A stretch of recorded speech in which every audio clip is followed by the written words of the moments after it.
ಮಂಡ್ಯ ನಗರದ police colony ಪ್ರೌಢಶಾಲಾ ಆವರಣದಲ್ಲಿ ಕಸ್ತೂರಿ ಸಿರಿಗನ್ನಡ ವೇದಿಕೆ ರಾಜ್ಯ ಘಟಕದಿಂದ ನಾಡಪ್ರಭು ಕೆಂಪೇಗೌಡರ 517ನೇ ಜಯಂತಿ ಕಾರ್ಯಕ್ರಮವನ್ನು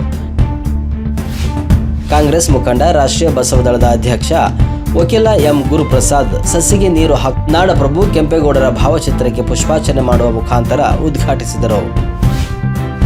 ಮಂಡ್ಯ ನಗರದ ಪೊಲೀಸ್ ಕಾಲೋನಿ ಪ್ರೌಢಶಾಲಾ ಆವರಣದಲ್ಲಿ ಕಸ್ತೂರಿ ಸಿರಿಗನ್ನಡ ವೇದಿಕೆ ರಾಜ್ಯ ಘಟಕದಿಂದ ನಾಡಪ್ರಭು ಕೆಂಪೇಗೌಡರ 517ನೇ ಮುಖ್ಯ ಅತಿಥಿಗಳಾಗಿ ಆಗಮಿಸಿದ ಡಾಕ್ಟರ್ ಎಚ್.ಸಿ. ಆನಂದ್, ಶ್ರೀಮತಿ ಮಂಜುಳಾ ರಮೇಶ್, ಬಸರಾಳು ಬಿ.ಆರ್. ಕೃಷ್ಣೇಗೌಡ, ನೆಹರು ಯುವ ಕೇಂದ್ರದ ಎಚ್.ಎಂ. ಬಸವರಾಜರವರುಗಳು ಕೆಂಪೇಗೌಡರನ್ನು ಕುರಿತು ಮಾತನಾಡಿದರು. ಕಾರ್ಯಕ್ರಮದ ಅಧ್ಯಕ್ಷತೆಯನ್ನು ವಹಿಸಿದ್ದ ಶಾಲೆಯ ಮುಖ್ಯ ಶಿಕ್ಷಕರಾದ ಡಾಕ್ಟರ್ ಶಬಾನಾರ್ ಅವರು ಮಾತನಾಡಿ, ನಾಡಪ್ರಭು ಕೆಂಪೇಗೌಡರ ಆದರ್ಶಗಳನ್ನು ಪ್ರತಿ ಒಬ್ಬ ವಿದ್ಯಾರ್ಥಿಗಳು ಚಿಕ್ಕ ವಯಸ್ಸಿನಿಂದ ಮೈಗೂಡಿಸಿಕೊಳ್ಳಬೇಕು ಎಂದರು. ಈ ಸಂದರ್ಭದಲ್ಲಿ ವಿವಿಧ ಕ್ಷೇತ್ರಗಳಲ್ಲಿ ಸಾಧನೆ ಮಾಡಿದ doctor Shivarajegowda N, Priya Ramesh, BR.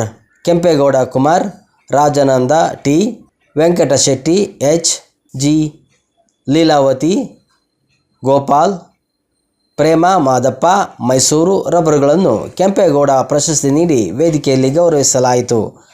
ಈ ಸಂದರ್ಭದಲ್ಲಿ ಪ್ರಬಂಧ ಸ್ಪರ್ಧೆ ಭಾಗವಹಿಸಿದ ಮಕ್ಕಳಿಗೆ ಬಹುಮಾನ ವಿತರಣೆ ಮಾಡಿ ಕಾರ್ಯಕ್ರಮ ಯಶಸ್ವಿಗೊಂಡಿತು. ಈ ಸಂದರ್ಭದಲ್ಲಿ ಮುಖಂಡರಾದ ಶ್ರೀಮತಿ ಸುಜಾತಾ ಕೃಷ್ಣ, ಚಿಕ್ಕಬಳ್ಳಿ ಕೃಷ್ಣ, ಬಿಜೆಪಿ ಮುಖಂಡ ಮಲ್ಲಿಕಾರ್ಜುನ್, ನಗರಸಭಾ ಸದಸ್ಯ ರವೀಂದ್ರ ಪುಟ್ಟಸ್ವಾಮಿ ಸೇರಿದಂತೆ ಅನೇಕ ಗಣ್ಯರು ಹಾಜರಿದ್ದರು. ಅದೇ ರೀತಿ ನಮ್ಮ ಕಸ್ತೂರಿ ಸಿರಿಗನ್ನಡ ವೇದಿಕೆಯಿಂದ ಪ್ರತಿ ವರ್ಷದಂತೆ ಈ ವರ್ಷ ನಾಡಪ್ರಭು ಕೆಂಪೇಗೌಡರ ಜಯಂತಿ ಹಾಗೂ ಪ್ರಬಂಧ ಸ್ಪರ್ಧೆ ಪ್ರಶಸ್ತಿ ಪ್ರದಾನ ಸಮಾರಂಭ 2026 ಕಾರ್ಯಕ್ರಮವನ್ನು ಹಮ್ಮಿಕೊಂಡಿರ್ತಕ್ಕಂಥದ್ದು ಬಹಳ ಸಂತೋಷವಾದಂಥ ವಿಷಯ. ಈ ಕಾರ್ಯಕ್ರಮದ ವಿಶೇಷವಾಗಿ ನೀವು ಗಮನಿಸಬೇಕಾದೇನಪ್ಪ ಅಂತ ಹೇಳಿದ್ರೆ, ಇಡೀ ನಾಡನ್ನು ಜಗತ್ತಿನಲ್ಲಿ ಬಹಳ, ಅದರಲ್ಲೂ ನಮ್ಮ ಅಖಂಡ ಭಾರತದಲ್ಲಿ ಅದರಲ್ಲೂ ಕರ್ನಾಟಕದಲ್ಲಿ ಬೆಂಗಳೂರಿನಲ್ಲಿ ಸುಮಾರು 16ನೇ ಶತಮಾನದಲ್ಲಿ 1510ರಲ್ಲಿ ಜನಿಸಿದಂಥ ಮಹಾಚೇತನ ನಾಡಪ್ರಭು ಕೆಂಪೇಗೌಡ. ಹೊಡಿಬೇಕು ಮಕ್ಕಳಲ್ಲಿ ಚಪ್ಪಾಳೆ. 1510 ಅವರು ಜನನ, ಅವರು ಲಿಂಗೈಕ್ಯರಾದಂಥದ್ದು ಅಲ್ವಾ. ಅವ್ರ ಮರಣ 1569 ವರ್ಷಗಳ ಕಾಲ ನಿರಂತರವಾಗಿ ಅವರು ದಣಿವರಿಯದ ಒಂದು ಹೋರಾಟಗಾರರಾಗಿ, ಸಾಮಾಜಿಕ ಚಿಂತಕರಾಗಿ ಅವರು ಯಾವತ್ತೂ ಸ್ವಾರ್ಥ ಮನೋಭಾವನೆ ಇಟ್ಕೊಂಡಂಥವ್ರಲ್ಲ. ಹೇಗೆ ಇವನಾರವ ಬೇಡ, ಇವ ನಮ್ಮವ ಇಂದಿನಿಸಯ್ಯ ಕೂಡಲ ಸಂಗಮ ದೇವ ಅಂತೇಳಿ ಬಸವಣ್ಣವರು 12ನೇ ಶತಮಾನದಲ್ಲಿ ಹೇಳಿದ್ರು. ಅದೇ ರೀತಿ ಆ ನಾಡಪ್ರಭು ಕೆಂಪೇಗೌಡರು ಪ್ರತಿಯೊಂದು ಮನುಕುಲವನ್ನು ಪ್ರೀತಿ ಮಾಡಿದಂಥವ್ರು. ಪ್ರಾಣಿ ಪಕ್ಷಿಗಳಿಗೆ, ಬರೀ ಮನುಷ್ಯರ ಪ್ರಾಣಿ ಪಕ್ಷಿಗಳಿಗೆ ಕೆರೆ ಕಟ್ಟೆಗಳನ್ನ ಕಟ್ಟಿಸ್ಬೇಕು, ಅವಕ್ಕೆ ಆಹಾಕಾರ ಆದಂಥ ಸಂದರ್ಭದಲ್ಲಿ ನೀರನ್ನು ಉಣಿಸ್ಬೇಕು, ಆಹಾರವನ್ನು ಕೊಡಬೇಕು ಅಂತಕ್ಕಂಥ ಉದ್ದೇಶದಿಂದ ಹಲವಾರು ಕೆರೆ ಕಟ್ಟೆಗಳನ್ನ ನಿರ್ಮಾಣ ಮಾಡಿದಂಥವ್ರು ನಾಡಪ್ರಭು ಕೆಂಪೇಗೌಡರು. ಇವತ್ತು ನಮ್ಮ ಮಂಡ್ಯ ಜಿಲ್ಲೆಯಲ್ಲಿ ಸುಮಾರು 1500 ಹಳ್ಳಿ ಇದೆ. ಸುಮಾರು ಹಳ್ಳಿಲಿ 2-3 ಕೆರೆ ಇದೆ. ಸುಮಾರು 4,000-4,500 ಸಾವಿರ ಕೆರೆಗಳು ಮಾತ್ರ ನಕ್ಷಲಿದೆ. ಆದ್ರೆ ನೀರು ಹಿಡಿದು ಮಾತ್ರ ಒಂದು 500 ಕೆರೆಗಳು ಇದೆಯೋ ಇಲ್ವೋ ಅಲ್ವಾ. ಪರಿಸ್ಥಿತಿ ಹೆಂಗಾಗೋಗಿದೆ. ಯಾಕೆ ಅಂತ ಹೇಳಿದ್ರೆ, ಅವರು ಹಾಕೊಟ್ಟಂಥ ಮಾರ್ಗದರ್ಶನವನ್ನು ನಾವು ಮುಂದಿನ ದಿವಸಗಳಲ್ಲಿ ಇನ್ನೂ ಹೆಚ್ಚು ಪರಿಸರದ ಬಗ್ಗೆ ಗಮನವನ್ನು ಕೊಡಬೇಕಾಗ್ತದೆ ಅಲ್ವಾ ಸರ್. ಆ ಕೆರೆ ಕಟ್ಟೆಗಳನ್ನು ನಾವು ಸಹ ನಿರ್ಮಾಣ ಮಾಡ್ತಕ್ಕಂಥದ್ದು. ಪರಿಸರವೇ ದೇವರು, ಪ್ರಕೃತಿಯೇ ದೇವರು ಅಂತಕ್ಕಂತಹ ದೇವರು ಹೇಳಿದ್ದಾನಪ್ಪ ಅಂತ ಹೇಳಿದ್ರೆ, ಪ್ರಕೃತಿಯೇ ದೇವರು. ನಾಡಪ್ರಭು ಕೆಂಪೇಗೌಡರೇ ನಮಗೆ ದೇವರು ಅಲ್ವಾ. ಇವತ್ತು ಯಾವ ದೇವರು ಬಂದು ನಮ್ಗೆ ಆಹಾರ ಕೊಡಲಿಲ್ಲ. ನಾಡಪ್ರಭು ಕೆಂಪೇಗೌಡರು ಬಂದು ಬೆಂಗಳೂರಿನಲ್ಲಿ ಇವತ್ತು ನೋಡಿ, ಆವತ್ತಿನ ದಿವಸದಲ್ಲಿ ಅಲ್ಲಿ ಅನೇಕ ಪೇಟೆಗಳನ್ನ, ಬಳೆ ಪೇಟೆ ಆಗ್ಬೋದು, ಈ ಥರ ಚಿಕ್ಕಪೇಟೆ ಆಗಿರ್ಬೋದು, ಇನ್ನಿತರ ಪ್ರತಿಯೊಬ್ಬ ಮನುಷ್ಯನಿಗೆ ಬದುಕಬೇಕಾದ್ರೆ ಹಣ ಅಂತಕ್ಕಂಥದ್ದು ಬೇಕು, ವ್ಯವಹಾರ ಅಂತಕ್ಕಂಥದ್ದು ಬೇಕು. ವ್ಯವಹಾರ ಮಾಡಬೇಕಾದ್ರೆ ಅವತ್ತೊಂದು ದಿವಸ ಬಾಂಬೆಗೋ ಮತ್ತೊಂದು ತೆಲಂಗಾಣಕ್ಕೂ ಮತ್ತೊಂದು ಹೋಗೋದು ಬೇಡ. ಬೆಂಗಳೂರು ನಗರದಲ್ಲೇ ನಮ್ಮ ಎಲ್ಲ ಈ ಅನುಕೂಲ ಎಲ್ಲ ವ್ಯಾಪಾರಸ್ಥರು ವ್ಯಾಪಾರವನ್ನು ಮಾಡಿದಂಥ 4 ದಿಕ್ಕುಗಳಲ್ಲಿ ಒಂದು ಗೋಪುರಗಳನ್ನು ನಿರ್ಮಾಣ ಮಾಡ್ತಕ್ಕಂಥದ್ದು, ಹಾಗೆ ರಸ್ತೆಗಳನ್ನು ನಿರ್ಮಾಣ ಮಾಡ್ತಕ್ಕಂಥದ್ದು, ಹೀಗೆ ಹಲವಾರು ಯೋಜನೆಗಳನ್ನ, ಜನಪರ ಯೋಜನೆಗಳನ್ನ ಹಾಕೊಟ್ಟಂಥವ್ರು ನಾಡಪ್ರಭು ಕೆಂಪೇಗೌಡರು. ಹಾಗಾಗಿ ನಾಡಪ್ರಭು ಕೆಂಪೇಗೌಡರ ಒಂದು ಜಯಂತಿ ಬರೀ ಜೂನ್ ತಿಂಗಳಿಗೆ ಮಾತ್ರ ಸೀಮಿತ ಆಗದೆ ನಾಡಪ್ರಭು ಕೆಂಪೇಗೌಡರ ಜಯಂತಿ ನಿತ್ಯೋತ್ಸವ ಆಗಬೇಕು. ಪ್ರತಿ ದಿವಸ ನಾಡಪ್ರಭು ಕೆಂಪೇಗೌಡರ ಜಯಂತಿ ಮಾಡಬೇಕಾಗಿಲ್ಲ.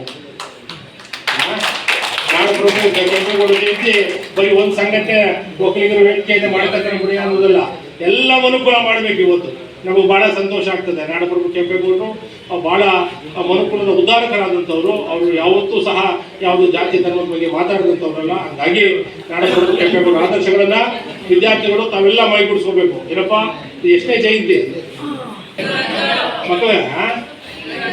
ಯಾವಾಗ ಅವ್ರ ಜನನ? ಯಾವ್ದಪ್ಪ ಜನನ ಯಾವಾಗ? ಪ್ರಬಂಧ ಸ್ಪರ್ಧೆ ಬರೆದಿದ್ದೀರಿ ತಾವೆಲ್ಲ. ಇನ್ನೂ ಉತ್ತಮವಾದ ಜ್ಞಾನವನ್ನು ಇಟ್ಕೋಬೇಕಾಗ್ತದೆ ಅಲ್ವಾ? ನಾಡಪ್ರಭು ಕೆಂಪೇಗೌಡರನ್ನ ನಮ್ಮ ತಂದೆ ತಾಯಿ ಎಷ್ಟು ನಾವು ಪ್ರೀತಿ ಮಾಡ್ತೀವೋ, ದೇವ್ರನ್ನ ಎಷ್ಟು ಅದಕ್ಕಿಂತ ಹೆಚ್ಚಿನ ಪ್ರೀತಿಯನ್ನ ನಾಡಪ್ರಭು ಕೆಂಪೇಗೌಡರು ಮಾಡ್ಬೇಕಾಗ್ತದೆ. ಲೀಟ್ರ್ ಮಾತ್ರ ನೀರಿರುತ್ತೆ ಅಂತ ಅಂಕಿಅಂಶ ಹೇಳ್ತಾ ಇದ್ದಾರೆ. 150 ವರ್ಷಗಳ ಹಿಂದೆ ಇಂದ ಇವತ್ತು ಗಂಟ ಇದೇ ಪ್ರಥಮ. ಇಷ್ಟೊಂದು ಬರಗಾಲ, ಸ್ಕೇರ್ಸಿಟಿ ಬಂದಿರ್ತಕ್ಕಂಥದ್ದು, ದಾರಿದ್ರ್ಯ ಮಳೆ ಬಂದಿರ್ತಕ್ಕಂಥದ್ದು 150 ವರ್ಷಕ್ಕಿಂತ ನಮಗೆಲ್ಲ 48-50 ವರ್ಷ, ಇವರಿಗೆಲ್ಲ 60-70 ವರ್ಷ. ಅದ್ರ ಡಬ್ಬಲ್ಲು 150 ವರ್ಷದಿಂದ ಯಾವ ವರ್ಷವೂ ಇಷ್ಟು ಬರಗಾಲ ಬಂದಿರಲಿಲ್ಲ. ಅಷ್ಟು ಬಂದಿದೆ. ಇಲ್ಲಿಂದ ಪ್ರಾರಂಭ ಆಗಿದೆ. ಅಂಕಿಅಂಶ ನೋಡಿ, ಗೂಗಲ್ ನೋಡಿದ್ರೆ ಬರ್ತದೆ. ನಾನು ಯಾವುದೋ ಆ ನೀರಿನ ದಿನಾಚರಣೆ ದಿವಸ ನಾನು ನೋಡೋ ಸಂದರ್ಭದಲ್ಲಿ 2026 50-51ನೇ ಕಾಲಕ್ಕೆ ನಮಗೆ ಪ್ರತಿಯೊಬ್ಬ ಮನುಷ್ಯನಿಗೆ ಬರೀ 21 ಲೀಟ್ರ್ ಮಾತ್ರ ನೀರು ಸಿಗುತ್ತೆ. ಬರೀ 21 ಲೀಟ್ರು. ನಾವು ಗ್ಲೂಕೋಸ್ ಹಾಕ್ದಂಗೆ ಮನುಷ್ಯನ ದೇಹಕ್ಕೆ, ಆ ತೆಂಗಿನ ಮರಕ್ಕೆ, ಮಾವಿನ ಮರಕ್ಕೆ, ಗಿಡಕ್ಕೆಲ್ಲ ಒಂದು ಬಾಟ್ ಹಾಕೊಂಡು ಗ್ಲೂಕೋಸ್ ಹಾಕಬೇಕಾಗುತ್ತೆ. ನೀವು ಆ ಪರಿಸ್ಥಿತಿ ಬರುತ್ತೆ. ಹಾಗಾಗಿ ಬಂಧುಗಳೇ, ಇದೆಲ್ಲ ನಮ್ಮ ದೇಶ ಕಟ್ತಕ್ಕಂಥದ್ದು, ನಾಡು ಕಟ್ತಕ್ಕಂಥದ್ದು ಬರೀ ಕೆಂಪೇಗೌಡರು ಒಬ್ಬರಿಗೆ ಜವಾಬ್ದಾರಿ ಕೊಟ್ಟು ಕೂತ್ಕೊಳ್ಳೋದಿಲ್ಲ. ನಾವು ನೀವೆಲ್ಲ ಕೆಂಪೇಗೌಡರಾಗಬೇಕು ಅಲ್ವಾ? ಮಹಿಳೆಯರೂ ಏನಾಗಬೇಕು? ಕೆಂಪೇಗೌಡರ ಆದರ್ಶಗಳನ್ನ ಮೈಗೂಡಿಸ್ಕೋಬೇಕು ಅಲ್ವಾ? ನಾವು ಬರೀ ಅಲಂಕಾರ ಮಾಡಿಕೊಂಡು, ಭರತನಾಟ್ಯ ಮಾಡಿಕೊಂಡು ಯಾವುದು ಇದು ಮಾಡ್ತೀವಲ್ಲ ವರ್ಷಕ್ಕೊಂದ್ಸಲ, ಅಲ್ಲ, ಯೂನಿಯನ್ ಡೇ ಕಾರ್ಯಕ್ರಮ ಮಾಡಿದಾಗ ಬರೀ ಡ್ಯಾನ್ಸ್ ಮಾಡೋದು, ಹಾಡು ಹಾಕೊಳ್ಳೋದು, ಮುಕ್ಕಾಬುಲ್ಲ ಬರೀ ಮುಕ್ಕಾಬುಲ್ಲ ಆಗಲ್ಲ, ಹೊಂದೋಗ್ಬಿಡ್ತೀವಿ. ಒಂದು ಕಷ್ಟ. ಹಂಗಾಗಿ ಭಾಳ ಕಷ್ಟ ಇದೆ. ತುಂಬ ಪರಿಸರದ ಬಗ್ಗೆ ನಾವೆಲ್ಲ ಜಾಗೃತಿ ಮೂಡಿಸ್ಕೋಬೇಕಾಗ್ತದೆ. ಹಂಗಾಗಿ ತಾವೆಲ್ಲ ನಾವು ನಮ್ಮ ಒಗ್ಗಡೆ ನಮ್ಮ ಕೋತೇರು ಮಹಾದೇವರು ಬಂದಿದ್ದಾರೆ, ನಮ್ಮ ಸ್ನೇಹಿತ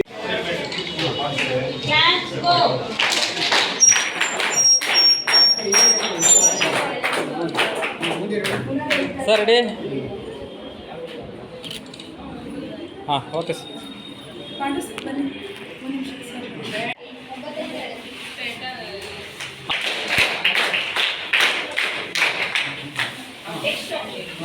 ಚಿತ್ರಕಲಾ ಸ್ಪರ್ಧೆಯಲ್ಲಿ ಕ್ಲಾಸ್ ಗೋ.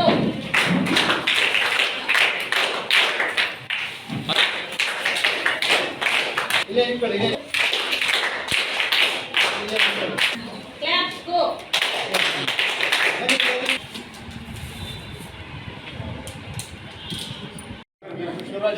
ಆಯ್ತು ಸರ್, ಮಾಡಿ ಸರ್. ಮೇಲ್ಕತ್ತಿ ಸರ್, ಮೇಲ್ಕತ್ತಿ ಸರ್. ಕೆಂಪೇಗೌಡ ಪ್ರಶಸ್ತಿ ಹಂಚಿಕೊಳ್ಳುವಂತಹ ಆ ವ್ಯಕ್ತಿಯ ಹೆಸರು doctor Shivaraj Gowda, Shanta multi speciality ಆಸ್ಪತ್ರೆಯ ವೈದ್ಯಕೀಯ ನಿರ್ದೇಶಕರು ಕೂಡ.